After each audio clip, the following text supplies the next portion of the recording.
Good Sunday morning. It's June 27th. My name is Marsha. Thanks for joining me for morning encouragements as I do my devotions. It is humid and muggy out here today in South Georgia, Coweta County. It's probably in the high 70s, but it feels like the high 90s. It feels a good 90 degrees. I will be brief. The sun isn't out, but it's a great day to be alive. It's a great day that the Lord has created. Let us all be glad and rejoice in it. I certainly hope you had a good day yesterday. We, the family, had lots of activities. From my, there was a funeral service at my parents' home church, and both parents went. And I'm so happy that mom was able to go because she came alive. She looked great and she was able to respond to the small gathering that was there. And it just warmed my heart that we were able to provide the venue for her to associate and be among her people, other people. And after that, a short nap. Yesterday was a grief share program at Agape Holistic Church in Stockbridge, and I had the chance to share my story of the time my husband and I were together, and he's the one that I lost, my lost loved ones, and how I've been able to deal with that, and some suggestions and heartfelt lessons that I've learned from the group share. It's You can contact your local church or you can go online for those resources. And when COVID hit, the all of the materials became available online. And there are different churches that still facilitate the different meetings. It's a 13-week course that covers the questions about being angry with God, that covers the course of what if a person was murdered or if there was a suicide. How do we deal with this in a culture, in a country that gives us 2 days to grieve, and you're supposed to be back at work, jump back full 100% in your life like nothing happened, where this program helps walk you through understanding that your life just got twisted and turned upside down and you have to have a new normal verbiage here. The point is griefshare.org. If you have any questions, you can contact me and I would be happy to share more information about that. I have an opening poem for this morning, and the poem that I'm reading today is called Where He Leads. Do not question where he leads, but if you choose to follow, the path is straight and sometimes steep, and you'll find both joy and sorrow. There may be thorns along the way, but roses bloom there too. There may be cloudy, gloomy days, and then skies of azure blue, and it is a blue sky, beautiful puffy wet clouds right now. Then skies of azure blue. A happy heart won't always smile ting, on this side of the river, but promises he'll always keep. He said, I'll leave you never. And that's by Margaret Lloyd Rockwood. Where He Leads. Love that poem. At Grief Share yesterday, there's a song they played, Can You See Me Now? And I will find that and post it. Beautiful, beautiful, beautiful sentiments from a person that has passed on. And can we picture and just listen to the lyrics of where they are, what they've experienced, and where they are now to help us as we deal and process with the normal conclusion of life that we're here and we're gone. We're here for a short period and gone. Before I forget, I want to just emphasize for us all as a reminder that our days are numbered, but God knows when those days are. I encourage us all to love our loved ones, love on them, our friends, express our gratitude and appreciation for them in our lives because tomorrow is not promised and you don't want to go around with regrets. So let's take the time today, if we can, and pull away from being so caught up and wrapped up in our everyday worries to remember that what we have when we woke up this morning is called a gift. The gift of life is valuable. The gift of life is is temporal, is fleeting. Let's not miss the beautiful world that God has given us and how blessed we are, worrying about the thorns that we hit on that pathway along the way. Let's look up, let's smell the roses, let's see the skies of azure blue. I know that sounds like my ending, but I didn't want to forget the part of our lives are our precious gift, and it will behoove us to maximize the time and enjoy the people and love the people that God has put in our lives for a reason. We don't know what tomorrow may bring.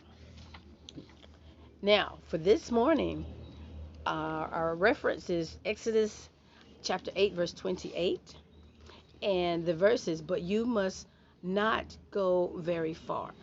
Let's see what Charles Spurgeon has for us today. This is a crafty word from the lip of the anti-tyrant Pharaoh, the arch tyrant Pharaoh. If the poor bondaged Israelites have to go out of Egypt, then he bargains with them that it shall not be far away, not too far for them to escape the terror of his arms and the observation of his spies. In the same way, the world loves not the world loves not the nonconformity of nonconformity or the dissidence of dissent. It would have us to be more charitable and not carry matters with too severe a hand. Death to the world and burial with Christ are experiences which carnal minds treat with ridicule, and hence the ordinance which sets them forth is almost universally neglected and even condemned. Worldly wisdom recommends the path of compromise and talks of moderation. According to this carnal policy, purity is admitted to be very desirable, but we're warned against being too precise. Truth is, of course, to be followed, but error is not to be severely denounced. Yes, says the world, be spiritually minded.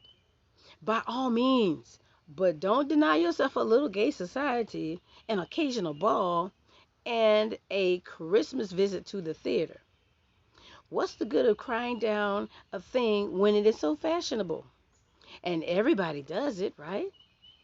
Multitudes of professing Christians yield to this cunning advice, to their own eternal ruin. If we would follow the Lord's holy, we must go right away into the wilderness of separation and leave the Egypt of the carnal world behind us. We must leave its maxims, its pleasures, and its religion too, and go far away to the place where the Lord calls his sanctified ones. When the town is on fire, our house cannot be too far from the flames. When the plague is abroad, a man cannot be too far from his haunts. The further from a viper, the better, and the further from worldly conformity, the better. To all true believers, let the trumpet call be sounded. Come out from them and be separate. There are a couple of things that, well, it's a lot of points that could be fleshed out with the reading from the day, knowing that the words came from Pharaoh, but you must not go very far. So, in review, we know that Pharaoh agreed to let the children of Israel go, but a little ways so that his spies could watch them, so he could still have that power and wield that over them and just keep them under his thumb. And for us to apply this today, um, and the further reading that for in our modern times, sure we can be professing believers and we can be believers, but don't do too much. Or we want to hear the truth, but you can have a little bit of this, that, and the other. And right now, in our intolerant society, in our culture, so much is seeping into what is fashionable, what is acceptable, what is politically correct, what is, I don't have the word right now, but all inclusivity and it's watering down And many leaders, church pastors, are not speaking outwardly on the divisiveness or the absolute rejection of what the Bible says. And so the last sentence was, come out from them and be separate. That's a note to us to be set apart, to be uh, not worldly conforming to everything that we see around us and engulf that in the church.